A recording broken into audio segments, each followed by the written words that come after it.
내년 6월 중국 베이징에서 동계올림픽이 열릴 예정인 가운데 미국을 비롯한 서방 국가들을 중심으로 외교적 보이콧 움직임이 확산하고 있습니다. 신장 위구르 지역의 인권 문제에 이어서 테니스 스타 퐁사이 선수의 미투 폭로가 외교적 보이콧의 명분으로 꼽히고 있는데요. 중국은 스포츠를 정치화하지 말라면서 지금 반발하고 있는 상황입니다. 세계이면 오늘은 베이징 동계올림픽 논란에 대해서 얘기 나눠보도록 하겠습니다.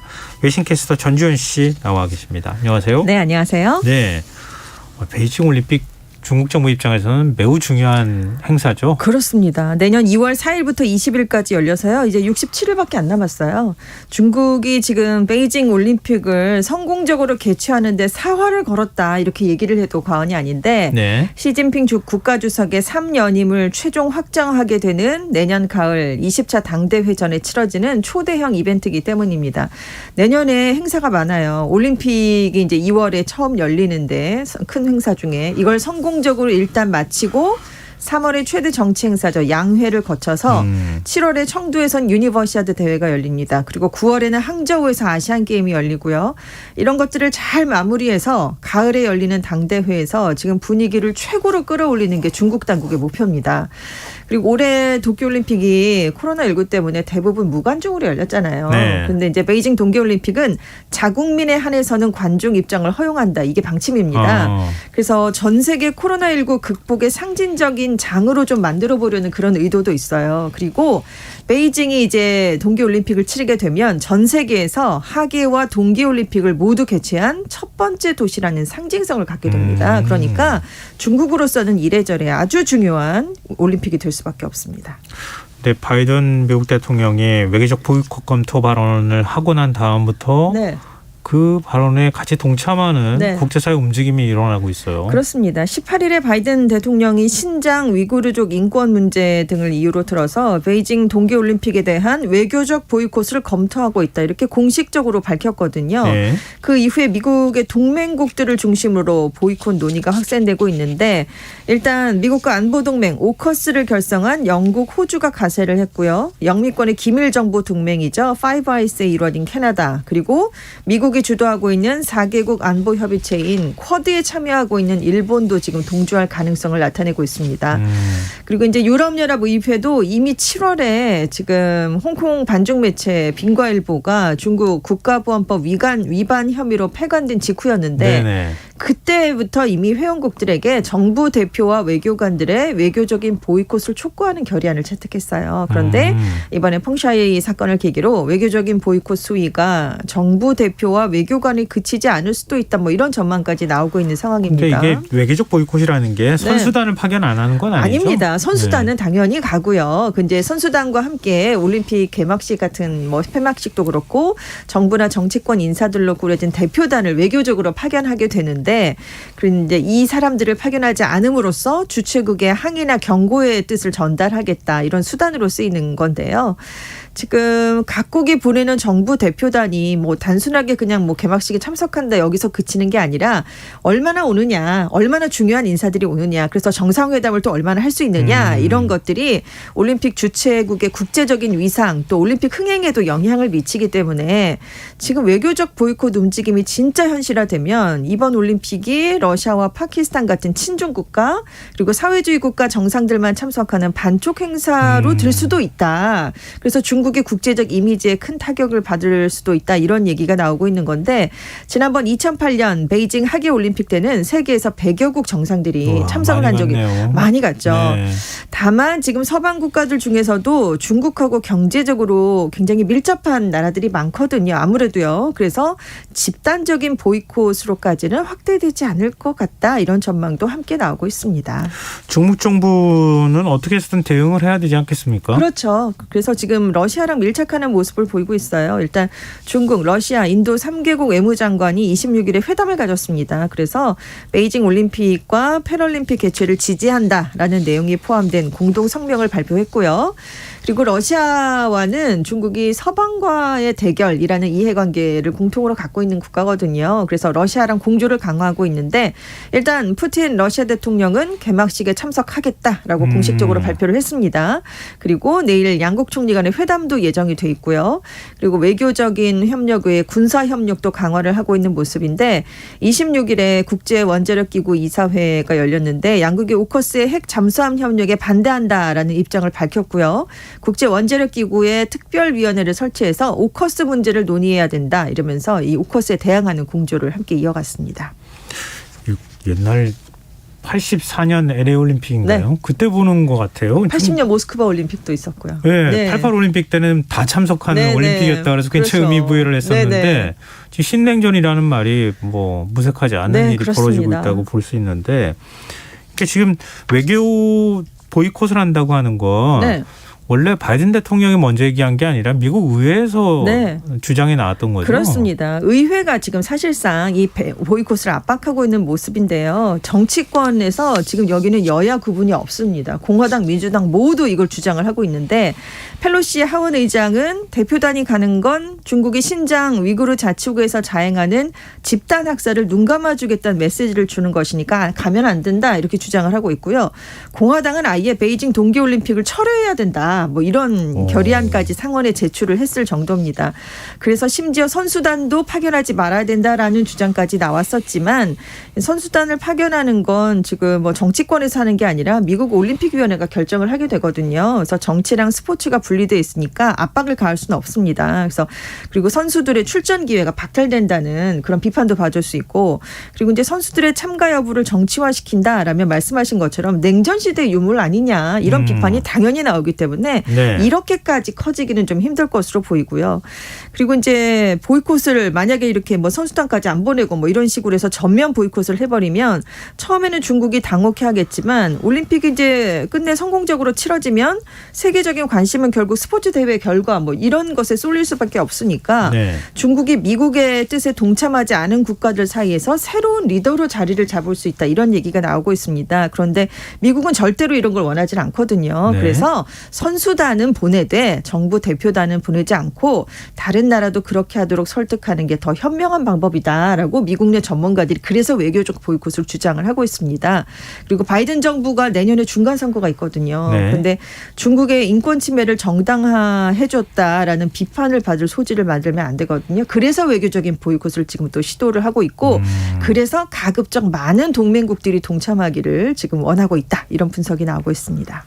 근데 지금 이제 그 의회에서는 계속 압박을 해왔는데 네네. 바이든 대통령이 외교적 보이콧을 언급한 네. 것에 결정적 계기가 된 사건이 네. 테니스 스타 펑사이 네. 비트 폭로. 그 이후에 지금 어디 종적을 감춘 상황이잖아요. 했다가 지금 뭐 사진이나 동영상이 공개가 되긴 했지만 국제사회는 계속해서 의혹을 보내고 직접 하지 있는데요. 않고 그렇죠. 뭐 관영 매체를 동원했기 예. 때문입니다. 이 테니스 선수 펑샤이가 2일에 SNS를 통해서 장가오리 전 부총리에 대한 미투 의혹을 제기했어요. 근데 그 이후에 3주 동안 행방이 묘연해졌거든요. 그래서 백악관이 나서서 신변 안전 보장을 요구하면서 그때부터 외교적 보이콧이 더 지금 중점적으로 거론되기 시작했습니다. 이 장가오리가 중국 공산당 정치국 상무위원을 지낸 인물이에요. 그러니까 중국 정치 서열 7위 안에 들었던 최고위급 정치인이고요. 최근 몇 년 새 중국에서 발생한 성폭행 폭로 대상 중에 가장 직위가 높은 인물입니다. 그런데 시진핑 주석과는 뭐 사실 이렇게 상하이방이라고 장점인 전 총리 계열로 분류되기 네네. 때문에 같은 판은 아니지만 그래도 전반부 5년을 상무위원으로 같이 보냈거든요. 그러니까 중국 공산당의 현대 지도부 입장에서는 이 장가오리 전 그 정치인에 대한 폭로가 굉장히 좀 불편할 수밖에 없는 그런 상황이 될 수 있어요. 근데 폭로를 한 펑샤이도 굉장히 유명한 유명 인사거든요. 네. 왜냐하면 2014년에 여자 복식 세계 랭킹 1위를 기록했고요. 윈블던 대회 여자 복식에서 우승을 한 적도 있습니다. 그래서 국제적으로 인지도가 높은 그런 스타인데 근데 이런 펑샤이가 갑자기 모습을 감추니까 중국 매체 포털 사이트 SNA에서 이 미투에 대한 보도가 전혀 나오질 않고 언급도 안 되고 검색도 안 됩니다. 그리고 이 장가오리 전 부총리 소식도 가려져 있고요. 그러니까 여자 테니스 협회가 나섰습니다. 그래서 펑샤이가 안전하다는 걸 입증해라라고 중국에 압력을 가했는데 여기에 세계적인 테니스 스타들도 더 가세를 한 거예요. 그러니까 국제적으로 파장이 이제 커지니까 펑샤이 선수가 이 테니스 협회장에게 성폭행 보도는 사실이 아니고 나는 안전하고 사생활을 존중받고 싶으니까 더 이상 그러지 말아달라라는 이메일을 보냈습니다. 그런데 협회 측은 이게 펑샤이가 정말 보낸 건지 우리는 확실하지 않다고 느껴진다라고 또다시 압박을 가했고요. 이게 더 파장이 계속 갈수록 커지니까 결국 말씀하신 것처럼 관영 매체들이 트위터를 통해서 펑샤이가 안전하다는 사진과 영상을 공개했는데 사실 중국인들은 중국 내에서 트위터를 사용하진 않거든요. 사용할 네. 수가 없죠. 그렇기 때문에 이게 펑샤이가 직접 올린 것도 아니고 그래서 파문이 계속 커져가는 상황이었습니다. 근데 토마스 바흐 IOC 위원장은 뭐 영상 통화를 네. 했다고요? 했는데 그 영상 통화 장면이 아니라 영상 통화를 한 장면을 찍은 사진이 공개가 됐고 끝난 뒤에 IOC가 성명을 발표해서 그 내용을 정리해서 알려준 거죠. 근데 왜냐하면 IOC의 주요 인사인 딕 파운드 의원이 상황이 걷잡을 수 없게 되면 내년 베이징 올림픽에까지 영향을 줄 수 있다라는 경고를 내놓은 직후에 중국 정부가 바흐 위원장과 펑샤이 선수의 영상 통화를 마련하게 된 겁니다. 그런데 사실상 최고위급 정치인의 성폭행 범죄를 폭로했던 여성이 폭로 내용을 부인하면서 멀쩡한 모습으로 등장한 거 굉장히 이례적이거든요. 사실 사라지는 경우가 훨씬 많습니다. 그리고 인권 문제에 대한 외부 개입을 극도로 이제 중국 정부가 꺼리고 있는데 거기에 맞서서 당사자를 공개를 한 거잖아요. 그것도 굉장히 이례적인 그런 경우로 지금 손꼽히고 있는데 아무래도 이제 올림픽이 얼마 남지 않았으니까 그 올림픽 보이콧에 대한 여론이 높아지기 때문에 서둘러 이걸 좀 진화하기 위해서 펑샤이 선수를 좀 공개한 것으로 분석이 됩니다. 바흐 위원장한테 나는 굉장히 안전하다라는 걸 강조를 많이 했어요. 그런데 이 과정에서 중국 정부의 요청이나 강요 또는 위협이 있었는지는 확인이 되지 않았고요. 지금까지도 그 중국 내에서 펑샤이는 여전히 금지어로 지금 돼 있습니다. 그래서 중국인들이 이 사건에 대해 잘 모르고요. 그리고 국제사회가 펑샤이가 감금된 것은 아닌지 이런 문제를 여전히 제기하고 있는데 통화를 하고 난 뒤에 오히려 IOC에 대한 비판이 훨씬 높아졌어요. 왜냐하면 바흐 위원장이 미투와 관련된 질문을 전혀 하지 않았어요. 그러니까 안전에 관한 뭐 하다 뭐 이런 것만 그냥 확인하고 그쳤거든요. 그래서 장가오리가 그 이후에 베이징 올림픽을 유치할 때 핵심 인물이었다. 바흐 위원장과 친분이 있다. 이런 것들이 공개가 되면서 지금 바흐 위원장이 그 중국 정부를 도와준 게 아니냐 이런 비판이 거세지게 된 겁니다. 그래서 국제인권단체죠. 휴먼 라이츠 워치가 IOC는 사람이 희생되더라도 올림픽을 순조롭게 개최하는 데만 열을 올리고 있다. 그래서 올림픽 후원사들 각국 정부의 보이콧을 촉구한다. 이런 얘기를 내놨습니다. 근데 IOC는 왜 이렇게 영상 통화까지 해서 네. 중국 정부를 뭐 두둔했다는 비판까지 네. 받고 있는 거예요? 이유가 뭐예요? 그 선수를 보호해야 되는 게 사실 IOC의 역할이잖아요. 그런데 이제 그 외교적 보이콧 얘기가 나오면서 흥행에 이제 실패를 할 것을 우려했다 이런 얘기가 나오고 있습니다. 왜냐하면 이제 그래서 정말 서방 국가들이 외교적으로 선수단 파견 오지 안 할 거야. 뭐 이렇게까지 가면. 네, 그렇게까지 가면 지금 창부를 끼얹는 그런 거잖아요. 그래서 심각한 인권 침해 문제를 이른바 스포츠 워싱했다는 지적도 나오고 있는데 이게 스포츠 워싱이라는 게 스포츠를 통한 이미지 세탁입니다. 그러니까 주최국들이 스포츠 행사를 자국의 선전장으로 활용하는 데 치중하고 그동안 지적받은 인권 문제는 개선하지 않는 그런 기미를 보일 때 스포츠 워싱이라고 하는데 지금 IOC는 기본적으로 항상 이렇게 얘기하죠. 모든 정치적 논쟁을 배제한다. 스포츠와 정치는 분리해야 된다. 어느 국가와도 등을 돌리지 않는다라는 입장인데 이렇게 계속해서 애매한 태도를 선수들에 대해서는 취하고 있으면서 선수 개인의 안전이 무시되곤 한다라는 지적을 많이 받고 있습니다. 근데 아무튼 IOC가 미국과 중국이 이제 메달 경쟁을 벌일 때 사람들이 굉장히 올림픽에 관심을 많이 받는데 이렇게 서방국에서 보이콧을 내놓게 되면 아예 올림픽 흥행이 어려워지니까 그래서 선수 보호를 저버린 게 아니냐 이런 비판을 아주 거세게 받고 있습니다. 항상 이렇게 IOC가 이렇게 돈과 관련돼서 의심을 받거나 이런 그렇죠. 일이 좀 있어요. 항상. 네. 예. 근데 여자 테니스 협회 대응은 좀 달랐어요. 그렇습니다. 여자 테니스 협회가 사라지니까 펑샤이의 안전이 확보되지 않으면 중국에서 아예 철수하는 것도 고려하겠다라면서 안전 문제를 정말 적극적으로 제기를 했어요. IOC가 영상을 이제 통화한 걸 공개한 후에도 우리의 입장은 전혀 바뀌지 않았다. 펑샤이에 대한 검열이 없는 성폭행 문제 제기에 대한 완전하고 공정하며 투명한 조사를 실시해라라고 중국 정부에 여전히 촉구를 했는데요. 근데 2019년에 미국 프로농구 NBA는 굉장히 반대되는 모습을 보였어요. 휴스턴 로켓츠 단장이 홍콩의 민주화 운동을 지지하는 입장을 공개한 뒤에 중국에서 그러면 우리 NBA 안 본다 약간 이렇게 나왔었거든요. 그러니까 NBA 총재가 사과를 한 적이 있어요. 그래서 미국이 돈 때문에 무릎을 꿇었다 이런 비난을 정말 거세게 받았는데 사실 스포츠 업계만 그런 게 아니라 산업계, 금융계도 되도록 중국과 원만한 관계를 유지하기 위해서 중국을 자극하는 발언을 피하는 그런 모습입니다. 근데 WTA라고 여자 테니스 협회는 굉장히 달랐던 거죠. 그래서 그러면 중국에서 경기가 다 취소돼서 중국과의 이해관계가 없어서 자유롭게 발언을 한 게 아니냐 이런 얘기가 나왔는데 하지만 전문가들의 얘기는 다릅니다. WTA도 역시 중국 시장을 놓치면 잃을 게 많다는 거죠. 여기도 그걸 벗어날 수는 없으니까요.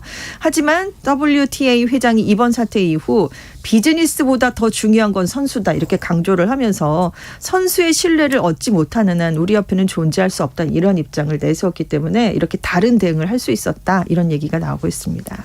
우리식으로 생각하자면 이렇게 의심받으면 뭐 지금 그 선수가 그냥 공개적인 자리에 언론에 그냥 모습을 드러내면 아주 간편하게 해결될 문제인데 지금 그런 식으로 대응을 안 하고 있는 거잖아요. 중국이 특히나 그렇죠. 그러니까 이게 배우 판빙빙의 경우에도 그랬던 것 같고. 그렇습니다. 그러니까 이렇게 얘기가 나오죠. 당국에 찍힌 뒤에 갑자기 사라진다. 네, 그런 사건이 지금 계속 연이어 발생을 하고 있는데 배우 판빙빙도 그랬고 자오웨이라는 배우도 대표적이었죠. 이 판빙빙이 출연료 탈세 혐의를 받고 사라졌다가 무려 107일 만에 거액의 벌금을 내고 공식성 사기에 나타났어요. 그런데도 이후에 배우 활동은 거의 하지 못하고 있는 상황이고 알리바바 창업자 마윈도 작년에 10월에 정부를 비판한 뒤에 3개월 동안 행방이 묘연했잖아요. 그래서 이런저런 얘기가 굉장히 많이 나왔는데 지금 뭐 홍콩 등에서 활동하는 모습이 나오고 있긴 하지만 결국 회사 경영에는 복귀를 하지 못한 그런 모습이에요. 그래서 전문가들은 장점인 후진타오 전 주석 시절에도 권력 투쟁에서 패했던 거물 정치인이나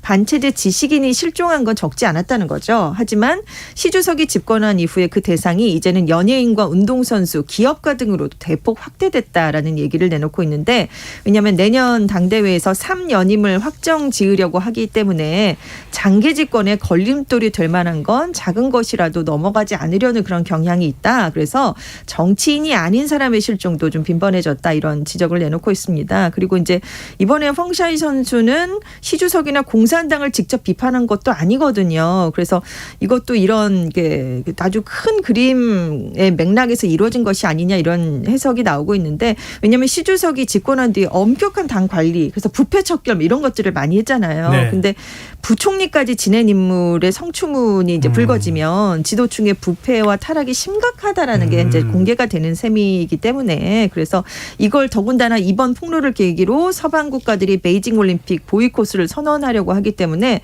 중국 당국은 이걸 결코 용납할 수가 없는 거라고 합니다. 그래서 미국이라는 경쟁자에 대항하려면 당 중심으로 뭉쳐야 된다라는 생각이 결국은 통제, 구금 뭐 이런 것들로 이어지고 있는 것 같다라는 분석입니다.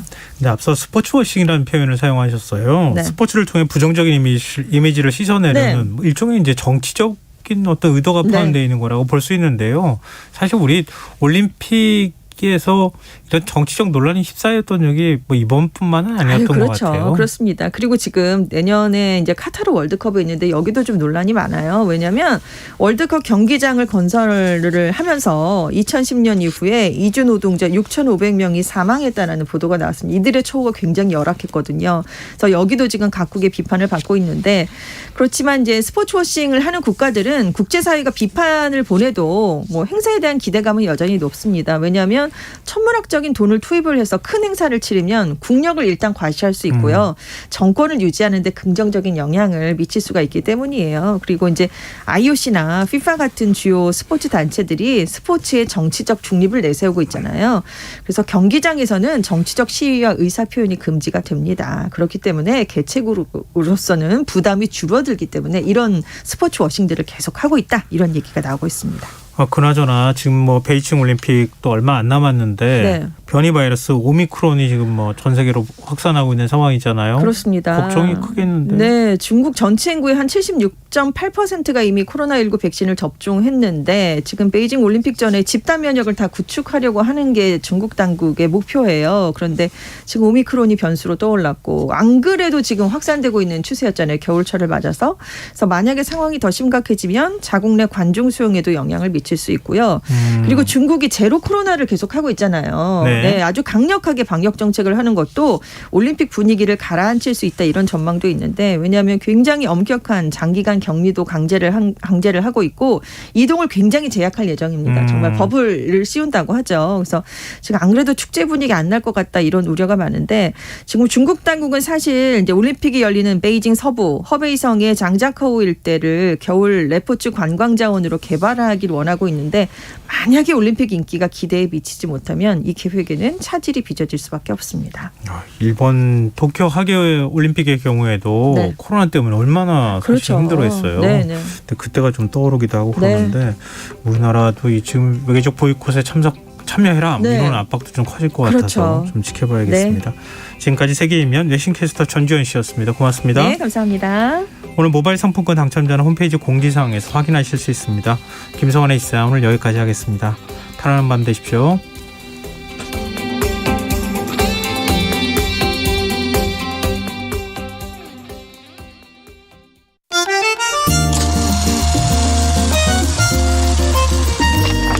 백은하의 영화관, 정여울의 도서관. 안녕하세요. 여러분들과 쉽고 재미있는 영화 이야기를 나누고 있는 배우연구소 소장 백은하입니다. 백은하의 영화관에서 이번 주에 만나볼 영화는 미셸 공드리 감독, 가엘 가르시아 베르날, 샤를로트 갱스부르그 주연의 2006년도 영화 수면의 과학입니다.